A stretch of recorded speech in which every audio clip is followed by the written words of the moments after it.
is episode 257 of the Derek Diamond Experience podcast. Thank you all so much for joining me, those who are listening on the download and those who are watching on Facebook Live. This is the Derek Diamond Experience podcast, where every week I take a look inside the world of film and television with those who have lived it and experienced it.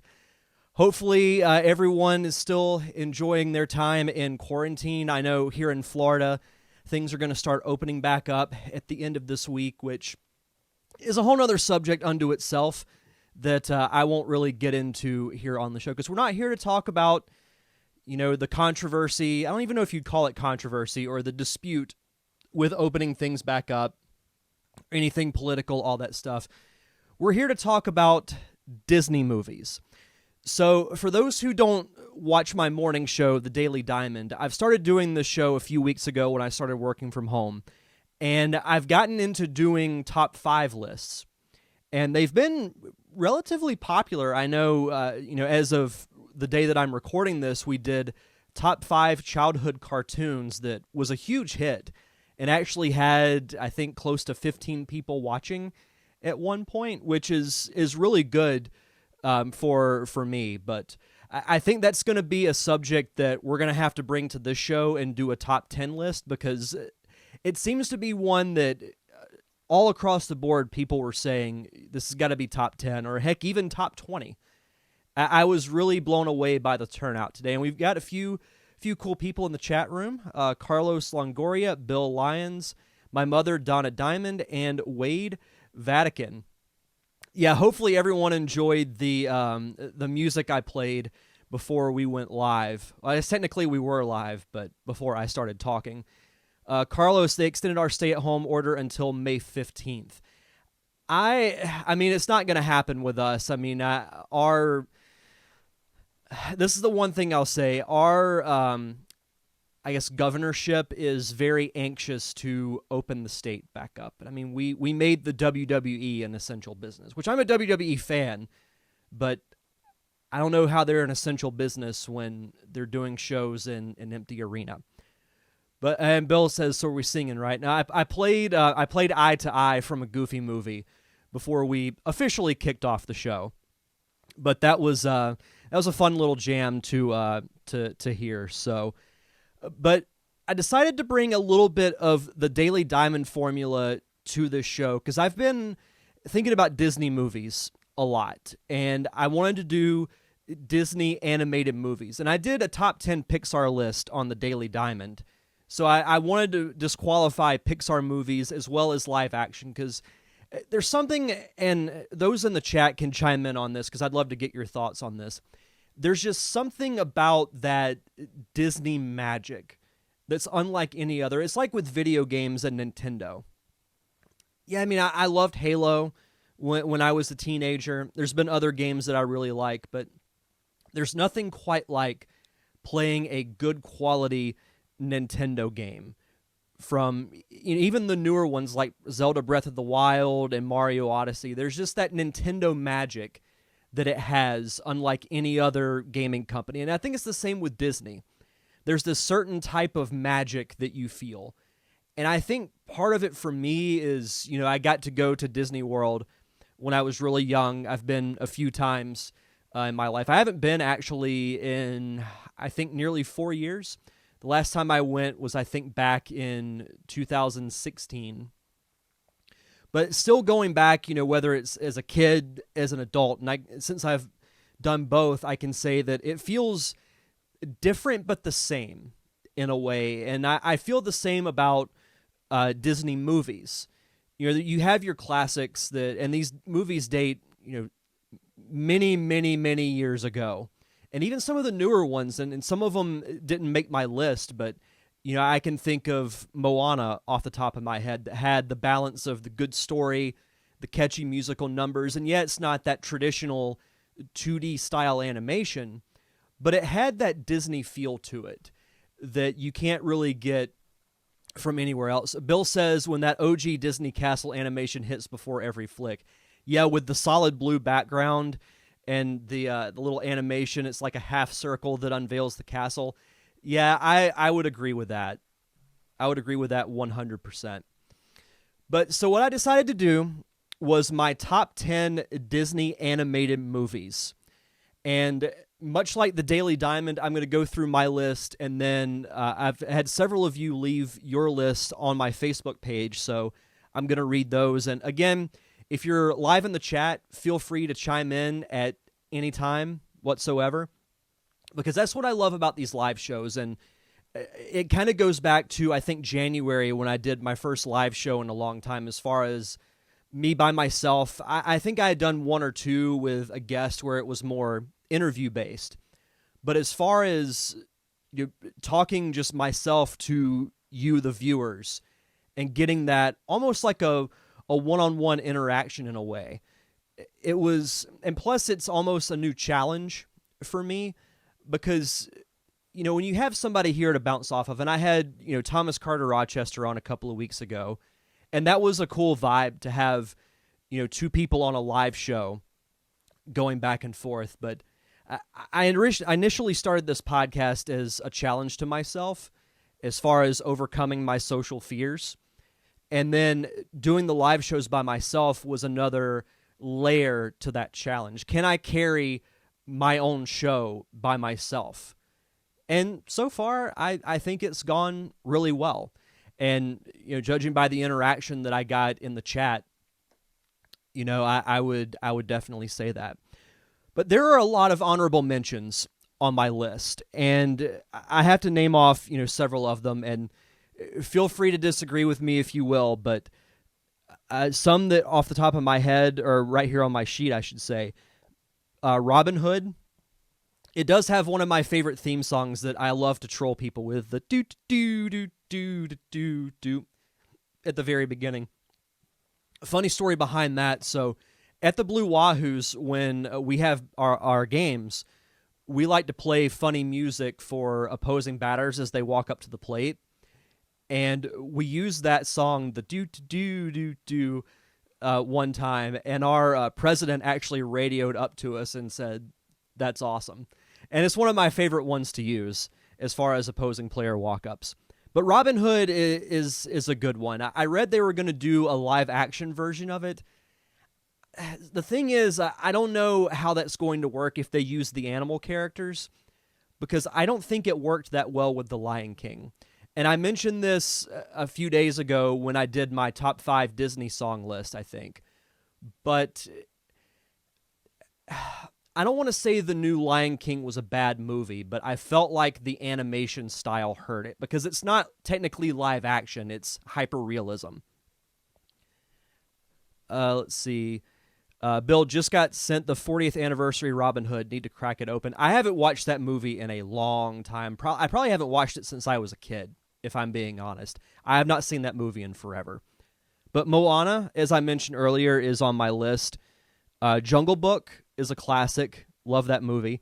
101 Dalmatians, Hercules, Fox and the Hound, even though that's one of the most depressing Disney movies. Like, the ending of that movie is so sad because Todd and Copper can't be friends anymore. The Aristocats. The thing about the Aristocats, I love the two scenes with the two dogs at the farm. I can't remember their names. I know one of the dogs' names was Lafayette, but it's when I think the butler goes to dispose of the cats, is a good way to put it. And then he loses like his umbrella and his hat, and he has to go back to the farm to get them back. But those two scenes were my favorite of the entire movie. Tarzan, which I think I mentioned this on the last Disney show that I did over on the Daily Diamond, that I think that has some of Phil Collins' best work as far as music goes. A lot of people who are Phil Collins fans don't like the Tarzan soundtrack, and I don't understand why. I actually really like it. Great Mouse Detective is one of the more underrated movies. And then The Hunchback of Notre Dame.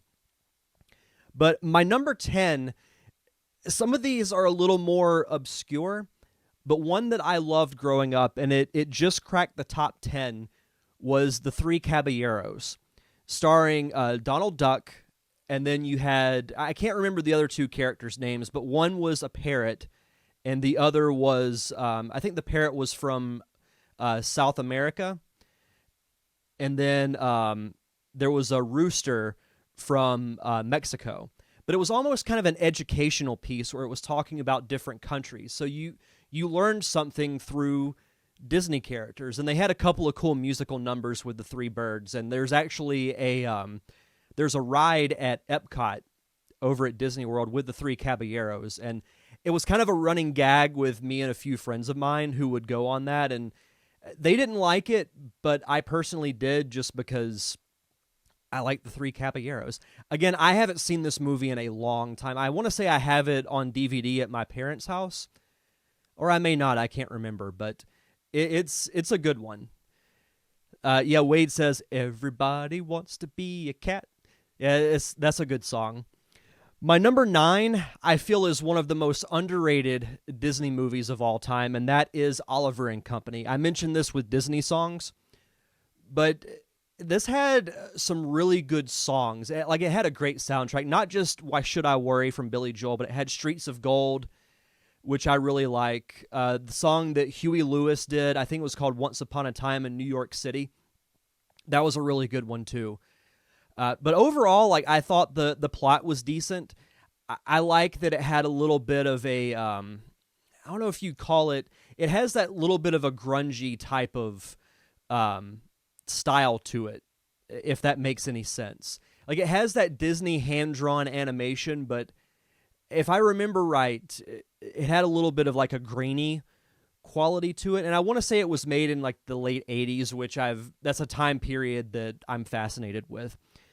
Number 8 is the newest Disney movie that's on this list, and that is Wreck-It Ralph. I couldn't leave this off my list. Growing up a video game fan, I was naturally drawn to this movie.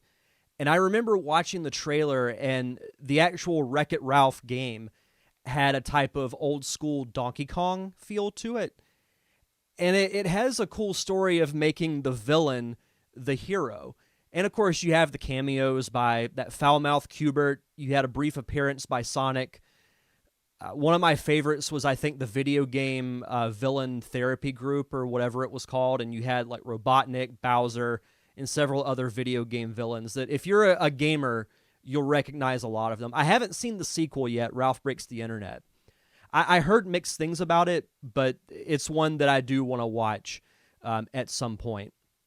But I really, really enjoy Wreck-It Ralph. Number 7 is The Little Mermaid. Little Mermaid is one of those classics. It's got, the classic romantic story, and it's got one of the best overall soundtracks of any Disney movie. From the catchy Under the Sea to Part of Your World. I like to tell people, hey, if you ever need any thingamabobs, I've got 20. From, and even Ursula is one of my favorite villains of all time, and her song Poor Unfortunate Souls. The soundtrack is kind of a common thing with my choices, and you'll notice that as we progress here. Let's see. Bill said Oliver and Company made me interested in reading the legit Oliver Twist in high school, and he thinks it was made in 88. Yeah, that sounds about right. I was thinking like 88, 89. And then Bill says, spoilers, Ralph goes to the internet. Well, now I have no reason to watch it. No, I'm just kidding. But yeah, Little Mermaid is a classic. I've seen it a bunch of times. I remember even watching it when I was in high school, when I was in marching band, going to football games on Friday nights. We would rent out a charter bus, and we would normally watch Disney movies because the movies had to be very family friendly. And I remember Little Mermaid we watched a couple of times.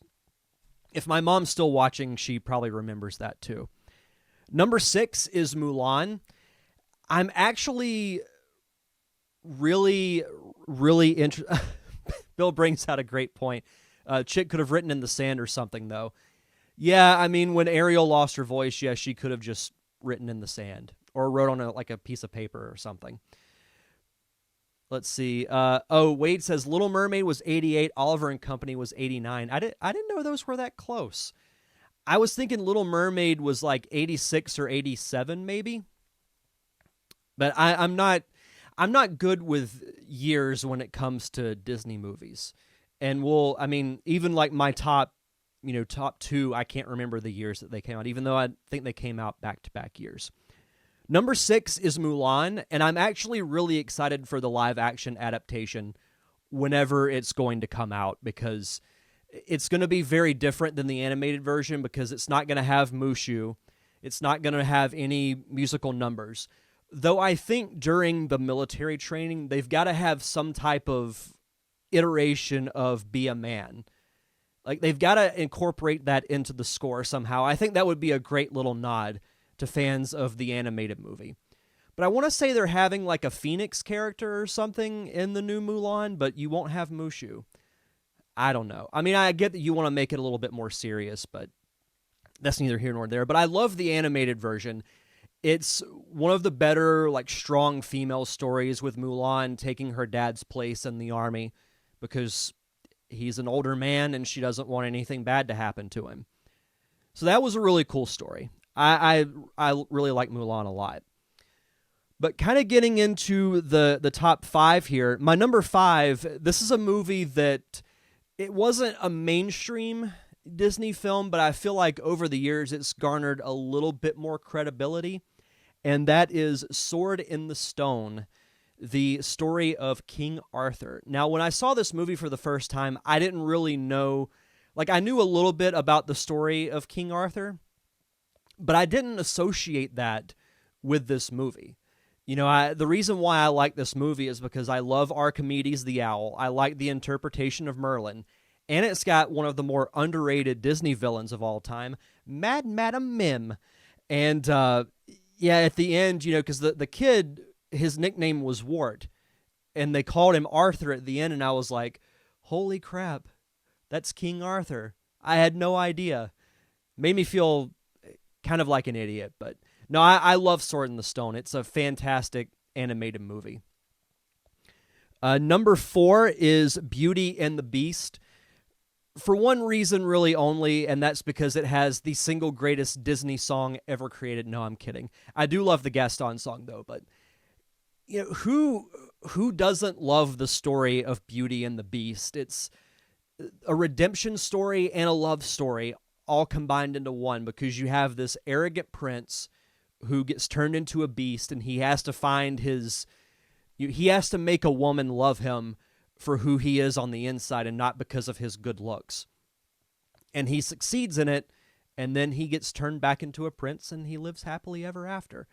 And it's funny because, and I don't know if Brandon Rutledge is watching this, but I actually liked the live action Beauty and the Beast. I know he does not, but I was personally a fan of it. And the thing I remember about the live action one is I remember going to see it opening weekend in theaters. And there were these 2 girls. They had to have been, you know, mid to late 20s, if I had to guess. And when Belle came out for the first time in the yellow dress, these 2 girls started crying, and they started nerding out about the whole thing. And initially I was like, I didn't quite know what to think of it, but then I thought, well, as many Star Wars movies as I've geeked out over the years, people can have their Disney geek out. Bill, I get no singing, but I need one line of, Mr. I'll make a man out of you. Wade says I'm quite good at movie release dates. Oh, Bill says it's the hawk. It turns into a witch that can transfigure or something. Oh, okay. He's talking about the live-action Mulan. Bill thought live-action Beauty and the Beast was beautiful, loved Emma, and definitely the best of the live-action bunch. It's definitely up there. The thing I liked about it is that it added just enough to where it wasn't exactly the same movie, and that's another knock that I have with the live-action or hyper-realistic Lion King. Bill says, in Once Upon a Time from ABC, they reference Sword Hard with the actual broom and an apprentice magician. Oh, that's really cool. Bill, except for the weird cut to the Sound of Music shot. Yeah, honestly, I forgot about that. Now that you mention it, yeah, that was kind of weird. But no, the animated, you know, I remember going to see it in theaters, and it was a really good movie and still holds up to this day, in my personal opinion. My number 3 is another one that's not your traditional Disney fare as far as like big theatrical runs, but really over the last, I think, 3 or 4 years especially, or maybe even a little bit longer than that, it started to garner more of a cult following, and people love this movie. And it's a Goofy movie. And it's got, two of the best Disney songs ever, Eye to Eye and Stand Out, sung by Tevin Campbell. I remember growing up, I honestly thought that was Prince who sung those songs. And then, of course, find out years later that it wasn't him at all. And Tevin Campbell is actually a super talented singer. I listened to a couple of his songs on Spotify the other day, but no, he's a really, really talented singer. But it's the classic, like father-son bonding story, and I love that, Goofy got his own movie because he's one of those like classic Disney characters up there with Mickey and Donald that, I was glad that he got his own movie. Growing up in the 90s, it felt like that movie was made for the kids of my generation.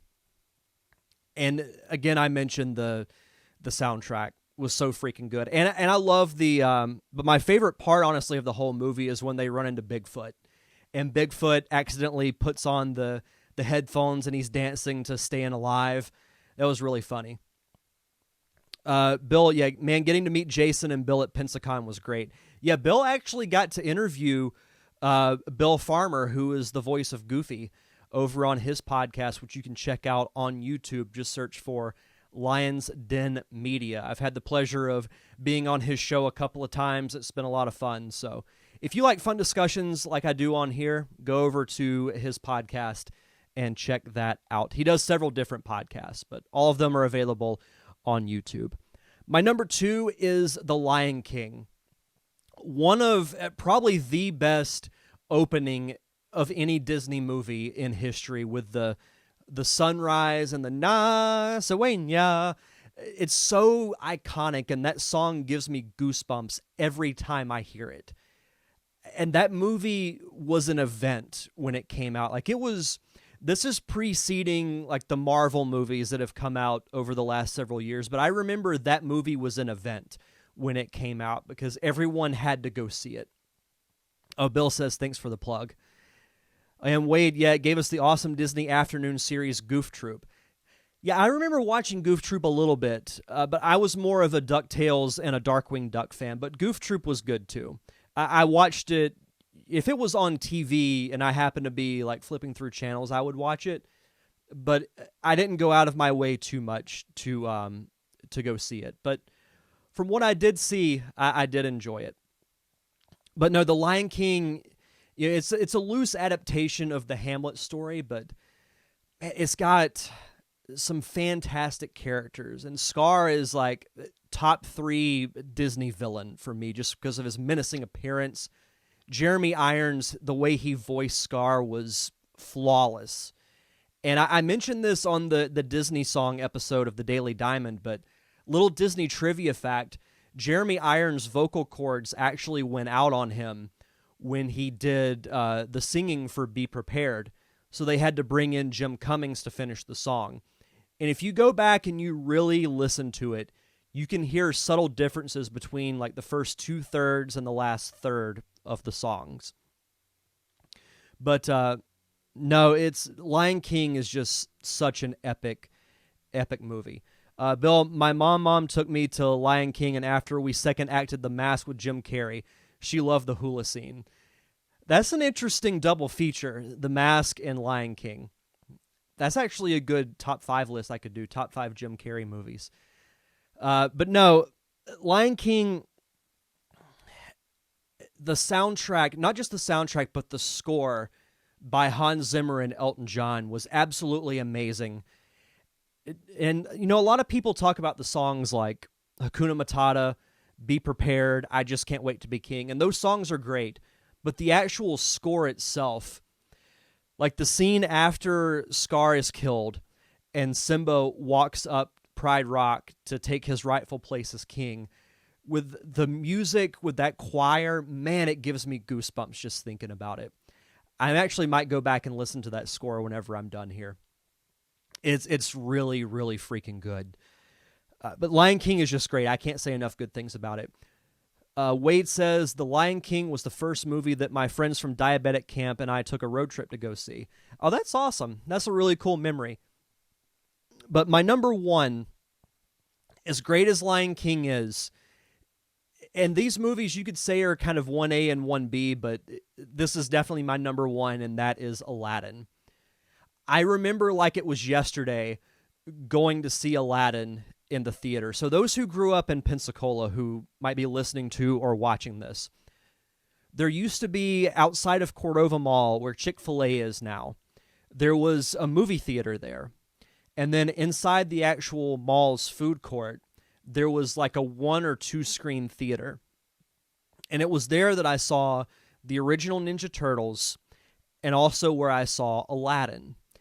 And I remember just being sucked into the world of Agrabah, from the opening score, the da da da da da da da da. It takes me back to, I feel like I'm sitting in that theater as a kid watching that movie for the first time again. And of course, we'll go ahead and get the obvious out of the way. It's Robin Williams' performance as the genie is, to me, the best Disney character as far as performance goes ever. And I can't recommend this enough. If you're a Robin Williams fan, go on YouTube and watch his recording the voice of Genie in the studio, because that is an event unto itself, because he's so animated, just like you would expect Robin Williams to be. And I miss Robin Williams so much. Like every time I saw Robin Williams, he never failed to make me laugh. And even his serious roles that I saw him in, he never failed to suck me in. And he's somebody that I wish I could have met, before his untimely passing, which is very unfortunate. Let's see. Bill, chuck that video game into the graveyard, though. I assume you're talking about The Lion King. Wade, that's fairly high on my list as well. Bill, Derek, you ain't never had a friend like me. You've had better. Bill, don't be so hard on yourself. But everything from the story, I love the Aladdin character as far as, being a street rat, as they call him, to winning over the princess, even though he poses as a prince. I feel like he's not a different person. He's just in a different outfit. Oh boy, Eric Fundin's here. New ride coming now to Disney Parks, Trumpy's presidential Corona coaster. Join Donald Not the Duck for the scariest ride of your short life. Join Goofy, not the Goofy VP, as you speed around spreading puke-filled virus all over your fellow riders. Don't worry, as you make the last turn, you enter the Clorox UV light oven. Oh, God, Fundin, that's amazing. Bill, ever see his 2002 Broadway stand-up? That blew my mind. Yeah, the first time that I ever heard Robin Williams stand up, it was the same reaction as I heard Bob Saget's. I was shocked at how much of a foul mouth he was, because I was like, this is the genie. This is the goofy professor from Flubber. Same thing with Bob Saget. Like, this is the dad from Full House. Brandon Rutledge, yo, I finally made it to one of these live streams. Brandon, you just missed my my discussion on the live action Beauty and the Beast. You'll have to go back and listen to it. But no, Aladdin, everything from, the story like I mentioned with Aladdin, winning the girl over, to the music, it's just an overall fantastic movie. And it's, a lot of people say A Whole New World is the greatest Disney song ever created. It's definitely up there. Like, as far as what I think are the most iconic, I think would be the, it would have to be in the top 3 easily, as far as iconic songs go. But that is my top 10 Disney animated movies. Funny. Oh, and Wade says Aladdin was voiced by the guy that played DJ's boyfriend Steve on Full House. I did not know that. See, you never think of any of the other like voice actors from Aladdin. You just know Robin Williams as the genie. And I will say, for the live action version, I thought Will Smith did a great job as playing the genie. He made that role his own. It was essentially The Genie meets Fresh Prince, which I remember discussing that with people at work that were really skeptical about that. And I was like, you know what? If he puts a little Fresh Prince spin on it, I'm totally down for it. And I thought he did a fantastic job, and I love that they actually added a little bit of depth to Genie's story. But yeah, let's go to our list here. And we actually got quite a few to go through. And thank you guys for contributing to this top 10 list. And I mentioned this this morning, but I think I'm going to make the top 10 list a monthly thing here on the show. I mean, it's still going to be movie related, so you won't see too many movie related lists on the Daily Diamond because I think, I got to save them for this show. But quite a few lists here, and I feel like top 10 lists can be a bit harder in my personal opinion. Like, depending on the topic, like some of the top 5 lists, I've had no issue doing them, and there are some that are tough narrowing it down to 5, but I feel like with 10, with some categories where you're like, it's tough to remember some things. Like when I was making my list for this, I knew my top 2 easily. But then from there, I was like, okay, I want to put that on my list. And then I'm like, okay, I've got to remember these. And I even had to go back and look at a list of Disney movies to make sure I didn't leave any out. And I was like, oh man, I'm going to have to leave this out. It can be tough in my personal opinion. Bill from West Agrabah, born and raised in the desert, was where I spend the most of my days. All right, so we're going to kick things off with Wade Vatican. So many miss out on the top 10. Cinderella, The Little Mermaid, Pinocchio, just to name a few. Number 10, The Rescuers and Rescuers Down Under. Man, I haven't seen those movies in a long time. Number 9, The Black Cauldron. Number 8, Dumbo. 7, Sleeping Beauty. 6, we have Snow White and the Seven Dwarfs. Number 5, Oliver and Company. 4 is Aladdin. 3, Sword in the Stone. 2, Robin Hood. And number 1, The Lion King. I feel like a lot of people say The Lion King is their number 1 when I ask for their favorite Disney movie. I feel like it's between Lion King and Aladdin, to be honest. Alexis Wright, number 10, The Aristocats. Number 9, The Lion King. Wow, I'm shocked that's that low. Number 8, Aladdin. Again, you hardly ever see those 2 movies that low on anybody's list. Number 7 is Mulan. 6, Atlantis. Another one I haven't seen in forever. Number 5, Peter Pan. Number 4, Hercules. Oh, Hercules is great. Hercules is super underrated, and I love that movie for 2 reasons. And there's somebody who wrote this, but I'm going to go ahead and say it. But James Woods as Hades and the Muses make that movie, in my opinion. They make Hercules so fun. Number 3, Tarzan. Number 2, Princess and the Frog. I almost played Friends on the Other Side as a precursor to the show tonight. And number 1, Pocahontas. Just around the river bend. Bill Lyons, Hunchback would totally make this list if the message wasn't, be the hero, and the girl will still choose the handsome soldier. Yeah, I feel you on that one, my friend. Number 10, Sword in the Stone. Number 9, Hercules. James Woods, man. James Woods. Absolutely. Number 8, Mulan. Number 7, Nightmare Before Christmas. And I think that does count, if I'm being honest, because it's technically animated. It's not a Pixar movie, and it's not live action. Number 6, Oliver and Company. 5 is Frozen. 4, The Lion King. 3, a Goofy movie. 2, Aladdin. And number 1, Beauty and the Beast. Steve Wise, the great Steve Wise. Number 10, Snow White and the Seven Dwarfs. Number 9, Peter Pan. 8, The Jungle Book. Number 7 is The Rescuers Down Under, getting a little ahead of myself. Number 6, The Hunchback of Notre Dame. Number 5, The Little Mermaid. Number 4, The Nightmare Before Christmas. And he says in parentheses, this counts. I totally agree. Number 3, Beauty and the Beast. Number 2, The Lion King. And number 1 is Aladdin.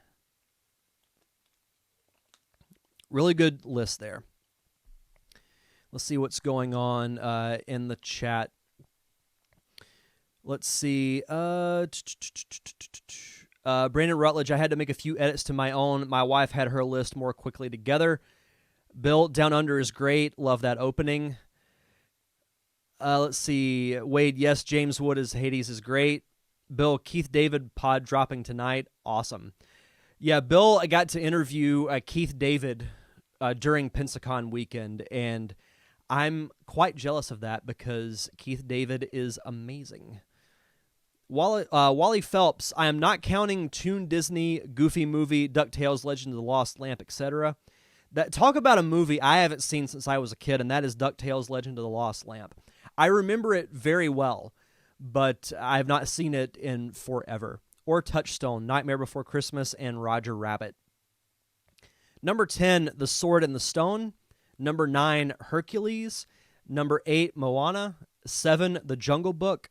6, Robin Hood. Every time I hear Robin Hood, I just think, do. Number 5, Aladdin. 4, Tangled, which I saw that, I want to say a year ago. Pretty good movie. I actually really enjoyed it. Number 3, The Little Mermaid. Number 2, The Lion King. And number 1, Beauty and the Beast. Anna Striano, her honorable mention is Hercules, as I said earlier, and she's actually the one that I referenced earlier, simply for Hades and the Muses. Her list, number 10, Pocahontas. Number 9, Moana.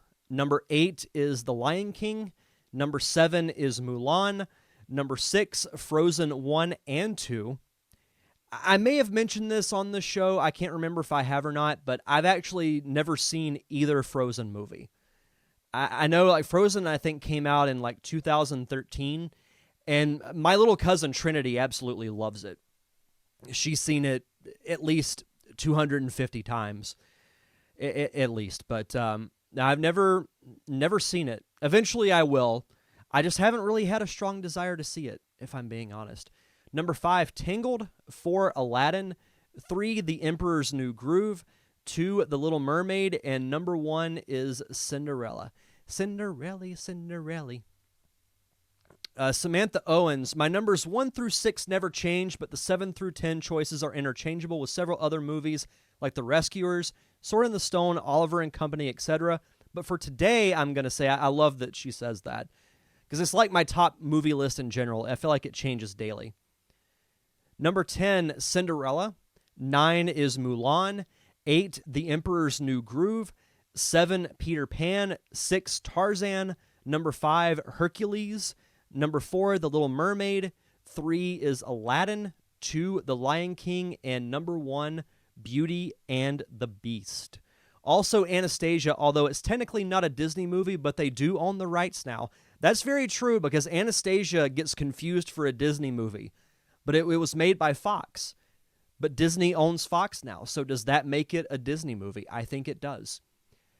I actually really like the Anastasia movie. Rasputin and Bartok were a great combination. Let's see.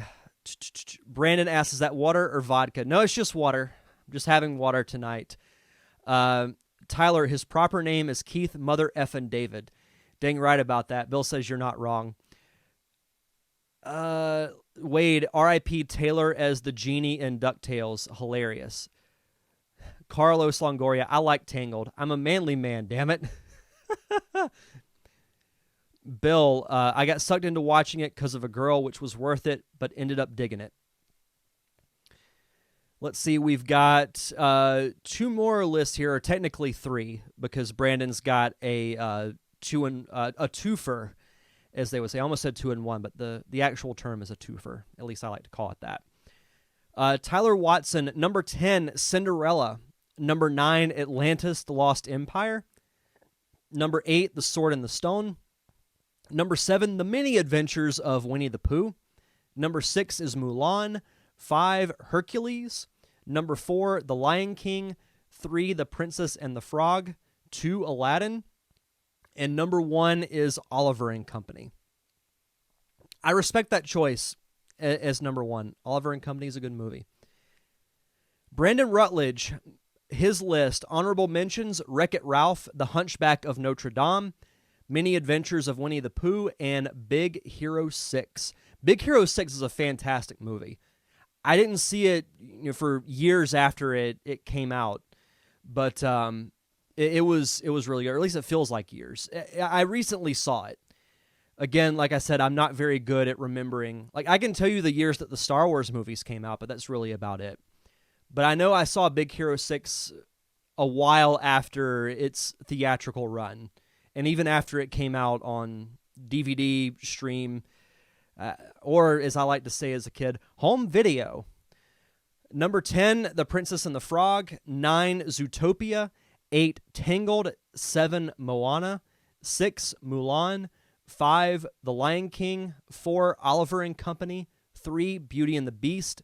2, Aladdin. And number 1, A Goofy Movie. Funny story about Moana.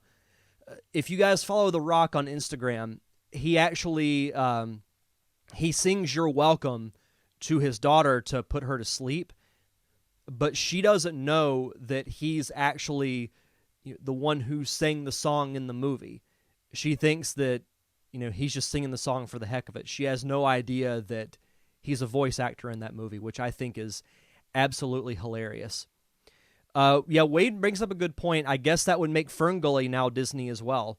And Carlos says, and the Simpsons movie.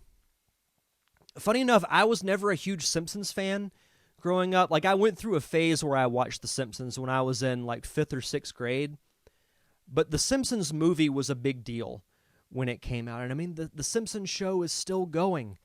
It's insane. I thought it would have ended years ago. Oh, Carlos, that's a good question. Is Lisa Simpson a Disney princess now? I mean, you could say that. I mean, would that make Marge one as well? I mean, I think if Lisa's one, you'd have to throw Marge in that list as well. That's a good debate. Dope. And let's see, Brandon's wife's list, 3 through 10 is in no particular order. Lady and the Tramp. I haven't seen the live action one yet, or I guess the hyper realistic one. Though I've heard mostly good things. I've heard a couple of people who said they didn't like it, but I eventually need to check it out. I feel like I'm a broken record when I say that because there's so many movies and shows that I need to watch. Bambi 2, The Fox and the Hound, Bolt, Zootopia, another one I need to see. 101 Dalmatians, Moana, Wreck-It Ralph, and her number 2 is Tangled, and number 1 is The Lion King. A lot of really good lists here. Oh yeah, Wade, also Maggie. Yeah, I mean, you can make the argument that all 3 of them. Brandon Rutledge, if Disney is not going to recognize Princess Leia as a Disney princess, then they will not recognize Lisa Simpson. They should all be recognized as Disney princesses, let's be honest. Let's be completely honest here. Though I do agree with you, if they're not going to recognize Leia, then they won't recognize anyone else, I think. But overall, I really enjoyed everyone's list, and that's the cool thing is like there are a lot of popular choices like The Lion King, Aladdin. I noticed Oliver and Company quite a bit, but also some good variety as well. And that's the cool thing about the Disney movies is that there's such a wide variety to choose from. And I think that's what I like about doing these lists is that I learn so many other choices, and I like hearing other people's point of view and opinions on what their favorite movie is or movies that they may not like, that I might like and vice versa. It's a really, really cool thing. But I appreciate everyone sending in your list. As I said, I'm probably going to be doing a top 10 list monthly here on this show that will be movie or TV related. So if you guys have any suggestions, I know Bill sent one a while back that I think I'm going to use for this show, and that is top 10 favorite or coolest movie scenes. Because there's so many great iconic, I think we should do it as, moments and or movie scenes. Or we can do either one. It really doesn't matter. I mean, we've got a few weeks to figure it out. And again, it goes back to, this. I'm having to adapt a little bit because of the quarantine. And I've even kind of taken a little bit of a break from doing interviews for the show. And I am going to get back into doing it probably over in the next week or so, just because work has been so slammed with me doing videos for not just Blue Wahoo's content, but, content for the other Studer family of companies. For those who, for those who don't live in Pensacola, Quint Studer, who owns the Blue Wahoos, the team that I work for, he also owns a coffee shop, basically like an olive oil store, a gourmet kitchen, and a few, a few other places around town. So I've been making content for them, and it's taken up a lot of time. As soon as I'm done with the show, I'm actually going to have to finish another video before I go to bed. Oh, this is great. Brandon Rutledge, top 10 Jason Robbins performances. Do Nerd Cave Retro rants count? Because I would put his Fester's Quest as his number one, because that's the hardest I've ever laughed, I think, on any podcast that I've ever done. Because I love a good rant, but I've never heard anyone spew out hatred for a video game like he did that day. I personally loved it. I thought it was fantastic. But, I think that might be the next one that I do for next month, is like top 10 coolest movie moments. Because there's so many cool moments in movies, and I could think of several off the top of my head, but we'll save that for next month. But for next week's show, I'm going to do another live show, and I watched a really good movie last night called Bad Education. It's an HBO movie, and you guys should check it out. It's actually a really good movie. And it got me thinking, because it stars Hugh Jackman, and it got me to thinking, I think doing a tribute show to the greatest American actor of our generation is long overdue. So I'm going to do a review of Bad Education and also talk about some of my favorite Hugh Jackman moments, because most people know that I'm a Hugh Jackman fanboy. So I think that might be what I do for next week's show. It'll be a Bad Education review / a tribute to the work of the great Hugh Jackman. So I think that's what I'll do for next week's show. It'll be fun. I mean, that's the thing with like being in quarantine. And even though I think like most everything is going to be open back up to a point, I'm likely still going to be working from home. And honestly, I'm thinking about this, and I'll start to wrap up here after I say this, but I've had so much fun doing The Daily Show that I think even, and Brandon, yes, I know Hugh Jackman's Australian. It's an inside joke, but yeah, he's definitely Australian. But I like to actually fool people with that, because I've been able to fool some people with that. Yeah, I'll say, yeah, Hugh Jackman's the greatest American actor of all time, and they just go along with it. Bill, HBO does a great job. Something the Lord made is amazing, but one of my favorite pictures of all time came from HBO, The Sunset Limited. I've never seen that. I'll have to look into it. But, yeah, but I've had so much fun doing The Daily Show that I think even when I go back to the office, now, if we have baseball, then that's clearly going to change. Like, I'll have to stop doing the show. But I think what I might start doing is just going into work early and do the show on location. Because I don't have to start work until 9. So I can get to work at like 8:15, set everything up, do the morning show, and then, I'll be at work from there. So, but I don't know exactly when I'm going to be going back to the office. We'll have to see. I mean, it depends on when. It depends on a lot of things, if I'm being honest. But yeah, I think that's where I'm going to wrap up. I'm starting to ramble a little bit, and plus, gotta wrap this up. But thank you guys for tuning in to the live show. If you want to check out past episodes of the show, you can find them on Apple Podcast, Stitcher, Spotify, YouTube, anywhere you can find podcasts. Just search for The Derek Diamond Experience. And if you could leave me a review, it helps me get more exposure to the podcasting public. So if you guys could leave a 5-star review or write something, that would be fantastic. If you want to follow me on social media, I'm on all forms of social media at D Diamond Podcast. And thank you, as always, to my close friends, the Unicorn Wranglers, for providing the theme music for the podcast. You can find all their music on Apple Music, Google Play, and Spotify. And that's going to do it for this week's show. Thank you guys for listening on the download. Thank you for those watching on Facebook Live. And we'll see you guys back here on Tuesday with Facebook Live.